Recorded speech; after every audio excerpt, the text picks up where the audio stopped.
శ్రీగురుభ్యో నమ. శ్రీమతే విశ్వక్సేన. అస్మద్గురుభ్యో నమ. అస్మత్పరమగురుభ్యో నమ. అస్మత్సర్వగురుభ్యో నమ. మాతృభ్యో నమ. పితృభ్యో నమ. మాతాపితృభ్యో నమ. శ్రీమతే విశ్వక్సేనాయ నమ. శ్రీమతే నారాయణాయ నమ. శ్రీమతే రామానుజాయ నమ. శ్రీమాత్రే నమ. జ్ఞానానందమయం దేవం నిర్మలస్ఫటికాకృతిం ఆధారం సర్వవిద్యానాం హయగ్రీవం ఉపాస్మహే. నిన్న మనం చెప్పుకునేటటువంటి శ్లోకంలో కిరంటి మంగేభ్య కిరణ నికురింబ అమృతరసం అనేటువంటి శ్లోకంలో గారుడ ప్రయోగాన్ని, అలాగనే మనకి 3 కూటముల్లోని తృతీయ కూటమైనటువంటి హసకలహ సకల కయేలా దాంట్లో సకల హ్రీం అనేది అన్నిటికీ మూల బీజమని, దాంట్లో సకల అనే దాని గురించి నిన్న గారుడ ప్రయోగాన్ని గురించి కూడా తెలుసుకున్నాము. ఇవాళ మనం తెలుసుకునేటువంటి శ్లోకంలో ఏమిటండి నేనంటే, తటిల్లేఖా తన్వీం అనేటటువంటి శ్లోకంలో సర్వోత్తమ సాధనమైనటువంటి భావనా విశేషాన్ని ఈ శ్లోకంలో శంకరాచార్య గారు ప్రతిపాదించడం అనేది జరిగింది. దీంట్లో దేవీ రూపము సహస్రార పద్మంలో చంద్రమండలపు అంశగా స్థిర రూపానికి ఉన్నటువంటి 16వ కళ. దీనినే సాదా అని కూడా, సమయ అని, ధ్రువ అని కూడా అంటారు. ఆ కళయే శ్రీదేవి. ఈ శ్లోకంలో సాధాక్య కళారూపమైనటువంటి శ్రీచక్రంలోని శ్రీదేవి యొక్క సూక్ష్మ రూపాన్ని మనకి చెప్పడం అనేది జరిగింది. చూడండి. తటిల్లేఖా తన్వీం తపన శశ వైశ్వానరమయీం నిషణ్ణాం షణ్ణాం అప్యుపరి కమలానాం తవ కళాం మహాపద్మాటవ్యాం మృదిత మలమాయేన మనసా మహాంతః పశ్యంతో దధతి పరమ ఆహ్లాదలహరీం. తటిల్లేఖ తన్వీం. తటిత్ లేఖ అంటే మెరుపు తీగ వలె, తన్వీం దీర్ఘ సూక్ష్మమైన క్షణ ప్రకాశ వికాస లక్షణము గలదియు.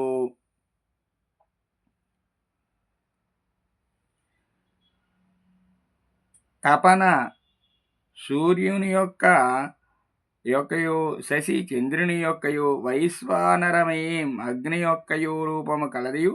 షణ్ణాం 6 సంఖ్య కల.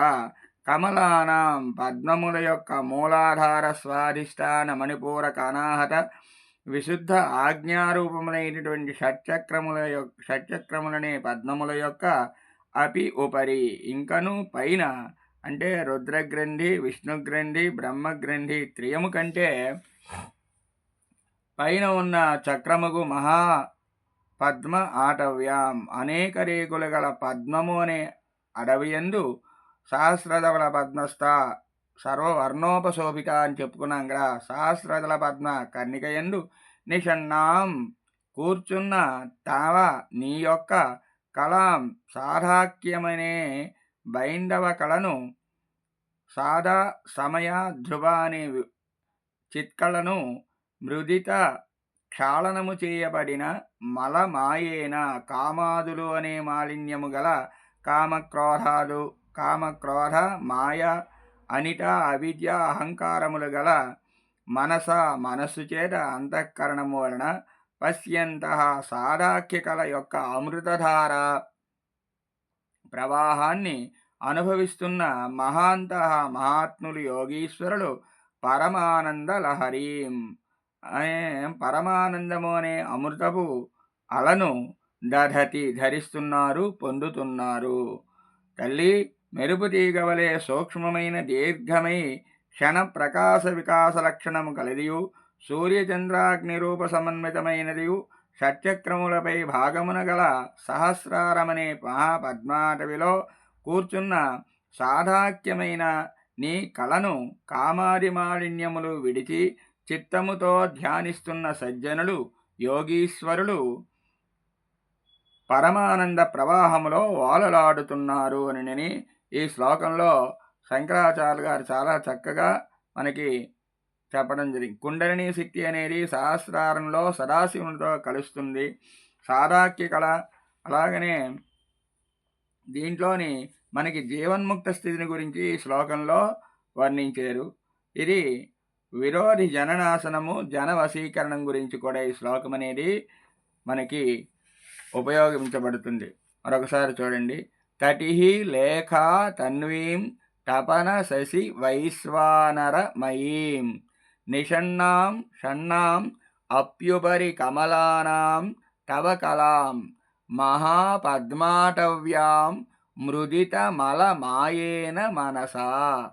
నిషణ్ణాం షణ్ణాం అప్యుపరి కమలానాం తవ కలాం మహాపద్మాటవ్యాం మృదితమలమాయేన మనసా మహాంతః పశ్యంతో దధతి పరమ ఆహ్లాదలహరీం.